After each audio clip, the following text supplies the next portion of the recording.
சொல்லி ஆதியாகமம் 4:11-15 நம்ம பார்க்கிறோம். கர்த்தர் முதல் சாபமாக காயினை முதலாக அவர் யாரை சபிக்கிறாரு? ஆதாம் ஏவாளை கூட அவர் சபிக்கல இல்லையா? தோட்டத்தை விட்டு வெளியே அமைச்சிட்டாரு. முதல்ல யாரை சபிச்சாரு? காயினை சபிக்கிறாரு. என்னன்னு சொல்லி, இந்த மாதிரி இந்த பூமியில நீ சபிக்கப்பட்டிருப்பாய் அப்படின்னு சொல்றாரு. அதாவது ஆதாம் பாவம் செய்ததுனால ஏற்பட்ட இந்த பூமியில நீ என்ன செய்யப்பட்டிருப்பாய்? சபிக்கப்பட்டிருப்பாய் அப்படின்னு சொல்லி, சபிக்கப்பட்ட இந்த பூமியில என்னது பயிரிடும் போது அது என்ன செய்யாது? தன்னுடைய பலனை தராது அப்படின்னு சொல்றாரு.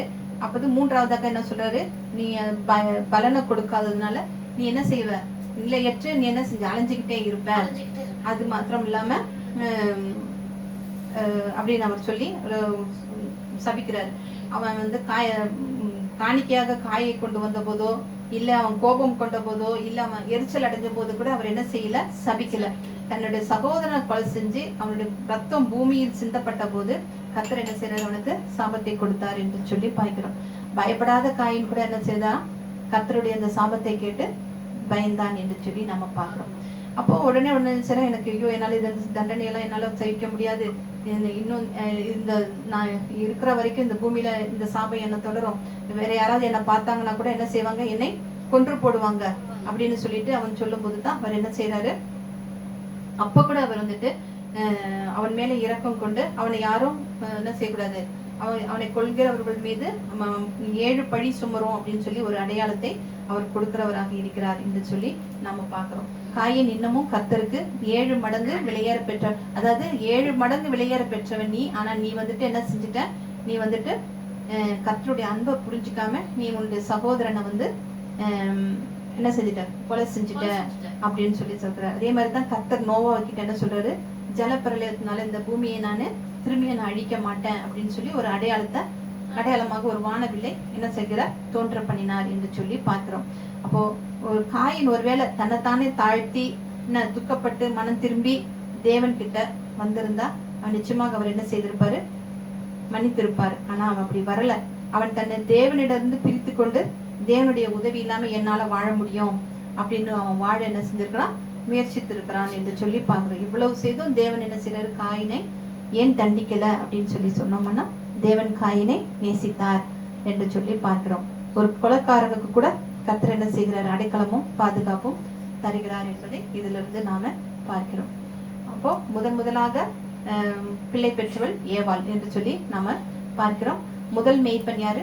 ஆபேல் என்று சொல்லி பார்க்கிறோம். முதல் விவசாயி காயின் என்று சொல்லி பார்க்கிறோம். 2 பேருமே காணிக்கை படைத்தது, முதல் காணிக்கை படைத்தது ஆபேலும் காயினும் என்று சொல்லி பார்க்கிறோம். முதலாக அங்கீகரித்த காணிக்கை ஆபேலினுடையதும், புறக்கணித்த காணிக்கை காயினுடையதும் என்று சொல்லி பார்க்கிறோம். முதலில் கொலைக்காரன் காயின் என்றும், முதல் இரத்த சாட்சி ஆபேல் என்றும் சொல்லி நம்ம பார்க்கிறோம். முதல் அடையாளம் கர்த்தர் காயினுக்கு போட்டது என்று சொல்லி நம்ம பார்க்கிறோம். இதுல இருந்து நாம புரிந்து கொள்ள வேண்டியது என்னன்னு சொல்லி பார்த்தோம்னா, அவங்களுடைய ஆதாம் ஏவாளுடைய துவக்கம் ரொம்ப அவ்வளவு அருமையா இருந்தது. கர்த்தர் அவர்களை 2 பேரையும் உண்டாக்கி அவர்களை கொண்டு ஏதேன் தோட்டத்துல வைத்து எல்லாவற்றையுமே அவர்களுக்கு கொடுத்தார். ஆனால் அவர்களோ பாவம் செய்து என்ன செய்தார்கள்? அந்த தோட்டத்தை விட்டு வெளியே வந்தார்கள். அப்போ துவக்கத்தை நன்றாக இருந்த அவர்களுடைய துவக்கம் எப்படியாக இருந்தது? சோகமாக மாறியது என்று சொல்லி பார்க்கிறோம். காயின் திரும்பவும் சாபத்தை பெற்றான். ஆபேல் கொலை செய்யப்பட்டான் என்று சொல்லி பார்க்கிறோம். அப்புறம் ஆதாமின் சந்ததியிலிருந்து காயின் எடுக்கப்பட்டான். அதற்கு பின்பு தான் யார் வந்தார்? ஏனோக்கா சேத்து வந்தார் என்று சொல்லி நம்ம பார்க்கிறோம். காயின் யாருக்கு நிழலாக இருக்கான்னு பார்த்தானா ஆதாமுக்கு நிழலாக இருக்கிறார். ஆனால் ஆபேல் யாருக்கு நிழலாக இருக்கிறார்? இயேசு கிறிஸ்துடைய சந்ததிக்கு நிழலாக இருக்கிறார் என்று சொல்லி பார்க்கிறோம். இருவரையும் 2 பேரையுமே யார்? சொந்த சகோதரர்கள். காயினை கொண்டதும் சகோதரன் தான், கர்த்தராகிய இயேசு கிறிஸ்துவை கொண்டதும் சொந்த சகோதரர்கள் என்று சொல்லி பார்க்கிறோம். அப்போ தேவன் நமது கிரியையை பார்த்து காணிக்கையை அங்கீகரிக்கிறவர் அல்ல என்று சொல்லி பார்க்கிறோம். நீ எப்படிப்பட்டவன்? நம்ம வெளிப்புறமான கிரியை பார்த்தல்ல, நம்முடைய உள்ளான இருதயத்தை பார்த்து நம்முடைய காணிக்கையை அங்கீகரிக்கிறவராக இருக்கிறார் என்று சொல்லி பார்க்கிறோம். ஒருவேளை இவன் மூத்தவன், இவன் இளையவன் அப்படின்னு எல்லாம் அவர் அங்கீகரிக்கிறவர் கிடையாது. அப்புறம் பிறப்பின் அடிப்படையில் இவன் பணக்கார வீட்டுல இருந்து பிறந்தவன் அப்படிங்கிறதும் அப்படின்ற அடிப்படையிலும் அவர் என்ன செய்ய மாட்டார்? ஆசீர்வதிக்க மாட்டார் என்று சொல்லி பார்க்கிறோம். ஒருவேளை ஆபேல் வந்து ஆட்டுக்குட்டியை கொண்டு வந்ததுனாலையும் அவர் வந்து என்னது ஆசீர்வதிக்கவில்லை. அப்புறம் காயினுடைய இருதயம் சரியாக இல்லாததுனாலையும் தேவன் வந்துட்டு அவனுக்கு காணிக்கையை அங்கீகரிக்கவில்லை. ஆபேல் வந்துட்டு தேவனிடம் நீதிமான், அதாவது தன்னுடைய ஒருவேளை நான் தேவனிடத்தில் நான் பாவம் செய்திருப்பேன், இந்த பாவத்தோடு நான் அவருக்கு காணிக்கையை செலுத்தக்கூடாது என்பதற்காகவே அவர் என்ன செய்தாரு, தன்னுடைய பாவத்தை எல்லாம் அறிக்கை செய்து ஒரு ஆட்டுக்குட்டியை காணிக்கையாக கொடுத்தார் என்று சொல்லி நாம பார்க்கிறோம். நாமும் தேவனுக்கு பிரியமான காணிக்கைகளை எல்லாம் செலுத்தி தேவனிடம் நம்ம தேவன் ஆபேல் எப்படி நீதிமான் என்று பெயர் பெற்றாரோ அது போல நாமளும் நீதிமான் என்று என்ன செய்ய வேண்டும், பெயர் பெற தேவனால் நீதிமான் என்று பெயர் பெற வேண்டும் என்று சொல்லி பார்க்கிறோம். எபிரேயர் 12 22 24 வரைக்கும் ஒரு 5 விதமான ஆசீர்வாதங்கள் கொடுக்கப்பட்டிருக்கு. ஆசிகள் 22 24. நீங்களோ சியோன் மலையினிடத்திற்கும் ஜீவனுள்ள தேவனுடைய நகரமாகிய பரம எருசலேம் இடத்திற்கும் 1000-10,000 தேவதூதர்களிடத்திற்கும் பரலோகத்தில் பேர் எழுதியிருக்கிற முதற் பேரானவரின் சர்வ சங்கமாகிய சபையினிடத்திற்கும் யாவருக்கும் நீதிபதியாகிய தேவனிடத்திற்கும் பூர்ணமாக்கப்பட்ட நீதிமானுடைய ஆவிகளிடத்திற்கும் புது உடன்படிக்கையின் மத்திஸ்தர் ஆகிய இயேசு கிறிஸ்துடைய ஆபேலினுடைய ரத்தம் பேசியதை பார்க்கிலும் நன்மையானதை பேசுகிற ரத்தமாகிய தெளிக்கப்படும் ரத்தமாய் இருக்கிற இடத்துக்கு வந்து சேர்ந்தீர்கள். அப்போ சீயோன் மலையின் இடத்திற்கும் எருசலேம் இடத்திற்கும் 1000-10,000 தேவதூதர்களிடத்திற்கும் அப்புறம் சர்வ சங்கமாகிய சபையின் இடத்திற்கும் தேவனிடத்திற்கும் நியாயாதிபதியாகிய தேவனிடத்திற்கும் நீதிமான்களுடைய ஆவிகளிடத்திற்கும் புது உடன்படிக்கையின் மத்தியஸ்தியராகிய இயேசுவின் இடத்திற்கும் நம்ம என்ன செய்திருக்கிறோம், வந்து சேர்ந்திருக்கிறோம் என்று சொல்லி நம்ம பார்க்கிறோம். நாமும் நம்முடைய குடும்பமும் இயேசுனுடைய ரத்தத்தால் என்ன செய்ய வேண்டும், கிட்டி சேர வேண்டும். நம்ம அனைவருமே இயேசு கிறிஸ்துவின் ரத்தத்தினால் சூடப்பட்டவர்களாக, அந்த ரத்தத்தினால மறைக்கப்பட்டவர்களாக, சுத்திகரிக்கப்பட்டவர்களாக, வேறு பிரிக்கப்பட்டவர்களாக, புதிய மனுஷனாக்கப்பட்டவர்களாக, புதிய கிருபைகளும் புதிய வல்லமைகளும் புதிய வரங்களும் புதிய அபிஷேகமும் பெற்று நாம வாழ பிரயாசப்பட வேண்டும். இயேசுவின் ரத்தத்தை நம்முடைய வீட்டு நிழல்கால்களில நம்ம எப்பொழுதும் பூச வேண்டும். நம்மிடமிருந்து இயேசுவின் ரத்தம் வழிந்தோடி நாம் எங்கெல்லாம் செல்கிறோமோ அந்த இடங்களிலும் நம்ம செய்கிற செயல்களிலும் நமக்கு என்ன செய்யும், ஆசீர்வாதத்தை அளிக்கும்.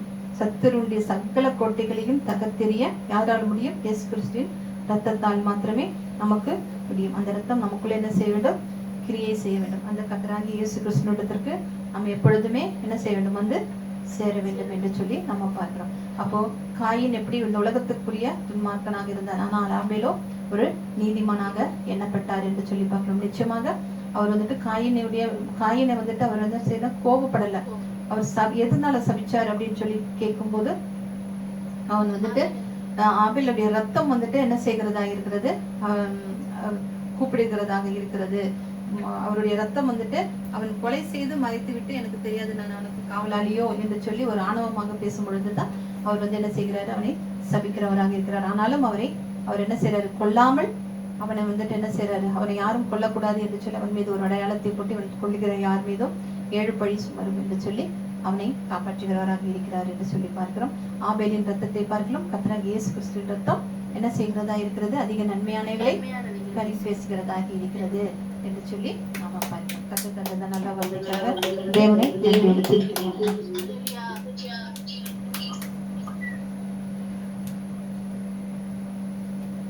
ஹல்லேலூயா. ஸ்தோத்திரிக்கிறோம் ராஜா, போற்றுகிறோம், வாழ்த்துகிறோம், வணங்குகிறோம் அப்பா. நல்லவரே, வல்லவரே, சோதரம் காப்பவரே, காண்பவரே, சோதரம் துதிகளின் மத்தியில் வாசம் பண்ணுகிறவரே, சோதரம் நேற்றும் என்றும் மாறாதவரே, சோதரம் ஒருவராய் பெரிய அதிசயங்களை செய்கிறவரே, சோதரம் அப்பா என்று கூப்பிடுற முத்திரை செய்கிறத தந்தவரே, சோதரம் உடையான சீட்டிலும் அந்தகாரிகளிலும் ஆச்சரியமான ஒளிநிலத்திற்கு வரவழைத்து உம்முடைய புண்ணியங்களை அறிவித்து மொழியாய் ஆண்டவரை நீ செய்த நன்மைகள் எல்லாம் நினைக்க முடியாய் தேவன் கிருபை பாராட்டினீங்க.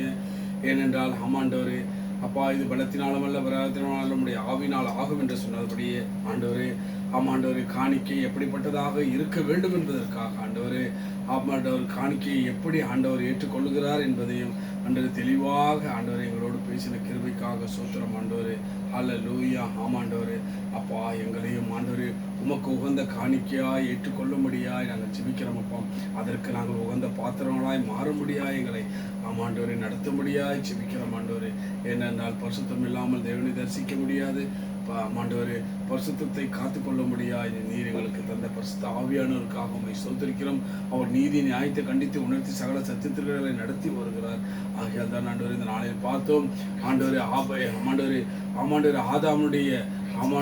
ஆமாண்டவரே சாபங்கள் ஹல்லேலூயா ஆமாண்டவரே ஆபேலோடு ஆமாண்டவரே ஹல்லேலூயா காயினோடு முடிந்தது என்று ஆண்டவரே. ஆனால் காயினுடைய ஆமாண்டவரே அந்த ஆபனுடைய இரத்தப்பழி ஆண்டவரே கர்த்தராகிய இயேசு கிறிஸ்துவின் மேலும் அவன் எப்படி சகோதரனை ஆண்டவரை கொலை செய்தானோ அப்படியே நாமும் அவரை கொலை செய்தோம் என்று நாங்கள் பார்க்கிறோம். ஏனென்றால் ஆமாண்டவரே நாங்களும் அவர் எங்களை கர்த்தராகிய இயேசு கிறிஸ்து எங்களை சகோதரர் என்று சொல்லியிருக்கிறார். ஹல்லேலூயா ஆமாண்டவரே ஹல்லேலூயா.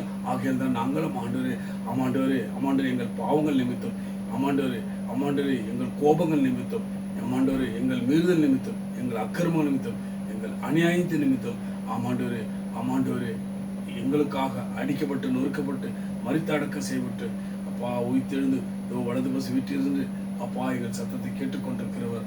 ஹல்லேலூயா.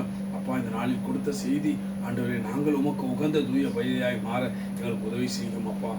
அமையேன் ஆண்டவரே.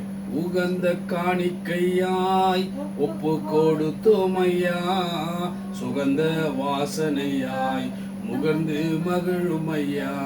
உகந்த காணிக்கையாய் ஒப்பு கொடுத்தோமையா சுகந்த வாசனையாய் முகர்ந்து மகிழுமையாம்.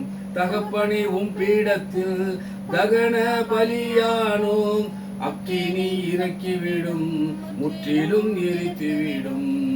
உகந்த காணிக்கையாய் ஒப்பு கொடுத்தோமையா சுகந்த வாசனையாய் முகந்து மகிழுமையா. தகப்பனே உம் பீடத்தில் தகன பலியானோம் அக்கினி இறக்கிவிடும் முற்றிலும் எரித்துவிடும். உகந்த காணிக்கையாய் ஒப்பு கொடுத்தோமையா சுகந்த வாசனையாய் முகந்து மகிழுமையாம். வேண்டாத பலவீனங்கள் ஆண்டவா முன்வைக்கிறோம். வேண்டாத பலவீனங்கள் ஆண்டவா முன்வைக்கிறோம். மீண்டும் தலை தூக்காமல் மாண்டு மடியட்டுமே. மீண்டும் தலை தூக்காமல் மாண்டு மடியட்டுமே. உகந்த காணிக்கையாய் ஒப்பு கொடுத்தோமையாம் வாசனையாய் முகந்து மகிழுமையாம். கண்களை தூய்மையாக்கும் கர்த்தாவே உம்மை பார்க்கணும். எங்கள் கண்களை தூய்மையாக்கும் உம்மை பார்க்கணும். காதுகள் திறந்தருளும் உம் குரல் கேட்கணுமே. காதுகள் திறந்தருளும் கர்த்தரும் குரல் கேட்கணுமே. உகந்த காணிக்கையாய் அப்பு கொடுத்தோமையா சுகந்த வாசனையாய் மகிழுமையாம். ஆமென். ஆண்டவரே ஆமாண்டவரே உகந்த காணிக்கைகளை ஏற்றுக்கொள்ள முடியாய் ஆண்டவருடைய சமூகத்தில் கூடி வந்தோம் அப்பா. நல்ல செய்திகளை கேட்டோம். ஆண்டவரே இனி இருக்கிற காலங்களிலே நாங்கள் உமக்கு உகந்த பிள்ளையாய் இருக்க எங்களுக்கு உதவி செய்திடலாம் அப்பா. ஏன்னா இதுவரையும் உதவி செய்து ஆனால் நாங்கள் அதை கவனிக்கவில்லை அப்பா. எங்களை மன்னியும் ஆண்டவரே. இனி உம்முடைய பிள்ளைகளாய் உமக்கு பிரியமானதாய் உம்முடைய சித்தமானதை உம்முடைய திட்டமானதாய் செய்ய எங்களை நடத்துங்க. பரிசுத்த ஆவியானவரே எங்களோடு கூட இருக்கிறவரே, எங்களை காண்கிறவரே, எங்களை நடத்துகிறவரே, பிதாவினிடத்திலே எங்களை ஆமாண்டவரே நிலைநிறுத்த வல்லவரே அப்பா உமக்கு ஸ்தோத்திரம். ஆமாண்டவரே ஹல்லேலூயா. ஆமாண்டவரே எப்படி ஆபேலின் ரத்தம் ஆண்டவரே தேவனுடைய சமூகத்தில் போய் நின்னதோ அப்படியே கர்த்தராகிய இயேசு கிறிஸ்து ரத்தம் தேவனுக்கு முன்பாக போய் நின்றது. ஏனென்றால் எங்களை எல்லாவரையும் மன்னிக்கும்படியாய் ஆண்டவர் அந்த ரத்தம் இன்றும் பரிதி பேசிக் கொண்டிருக்கிறது என்று நாங்கள் பார்க்கிறோம் ஆண்டவரே. ஆகையால் தான் ஆண்டவரே தேவன் நம்மை கோபம் கொள்ளாமலும் வழியிலே நாங்கள் அழிந்து விடாமல் இருக்க அவருடைய பாதத்தை முத்தம் செய்வதற்கு ஏதுவானவர்களாய் மாறிவிட்டோம். ஏன்னா இயேசுவின் ரத்தத்தினால கழுவப்பட்ட நீதிமான்களுக்கு ஆண்டவர் இந்த பாக்கியத்தை ஸ்லாக்கியத்தை கொடுத்திருக்குங்க என்று பார்க்கிறோம் ஆண்டவர். ஆகையால் ஒவ்வொருவரும் கர்த்தராகிய இயேசு கிறிஸ்து சொந்த இரட்சகராக ஏற்றுக்கொள்ள வேண்டும். அவர்கள் வாழ்க்கையிலே ஆமாண்டவரே பரிபூர்ணப்படவும் ஆண்டவரே நிலவரமான ஆவி பெறவும் ஆண்டவரே தேவன் கிருபை பாராட்டபடியா ஜெபிக்கிறோம் அப்பா. ஏனால் ஒவ்வொருவரும் ஆண்டவரே நாங்களும் சரி அப்பா, கேட்கிறவர்களும் சரி பார்க்கிறவர்களும் சரி ஆண்டவரே தேவனுக்கு பிரியமாக நடக்க வேண்டும், தேவனுடைய சித்தமாக வாழ வேண்டும், தேவனுடைய நோக்கத்திலே ஆமாண்டவரே நிலை பெற்று இருக்க வேண்டும் என்பதுதான் அப்பா உங்களுடைய சித்தமாக இருக்கிறது ஆண்டவரே. கொடுக்கப்பட்ட இந்த செய்திக்காக உமக்கு சோத்திரம். ஆமாண்டவரே நீர் ஆண்டவரே உகந்த காணிக்கையாய் எங்களை மாற்றிவிட்டபடினால் உமக்கு சோத்திரம் அப்பா. கிருபைக்கு போடுகிறோம், எங்களை தாழ்த்தி உடைய கருத்தில் வைக்கிறோம். உடைய சித்தம் போல வணங்க, உடைய சித்தம் இல்லாமல் எங்கள் வாழ்க்கையில் எதுவும் நேரிடாதபடியே பாதுகாத்துக் கொள்ளுங்க. இயேசு கிறிஸ்து நாமத்தில் கேட்கிறோம் ஜீவனுள்ள பிதாவே. இப்பொழுது நாம் திருவிழா ஆராதனைக்கு நேராக கடன் செல்வோம். ஹல்லேலூயா.